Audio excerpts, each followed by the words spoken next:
معززو دا ډیر یو ظلم روان دی د دې امت د عوامو سره چې د اسلام په جامه کې مسلمانان د دین نه خلاص کړل.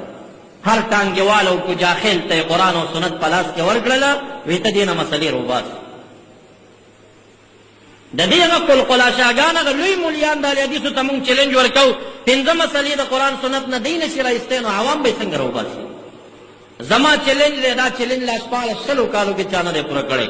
که ما ته د تکبیر تحریمه فرضیت چا د قرآن او د سنت نه ثابت کړه، غلام حضرت مولا به په منبر ژبه کټ کوي. ښه د امام ابو حنیفه اصول به نه وایي، زمونږ د اصولیینو اصول به نه وایي، زمونږ د فقهاو تشریحات به نه راښلي، یوازې په خپلو اصولو باندې دی د قرآن سنت نه د لمانځه د اول تکبیر فرضیت ثابت کړي. دا د مړو ژوندو وابیانو ته زما چلنج دی، دغه ورځ وابي کېږم ورسره، او یا دې راشي ژبه دې مانه کړه.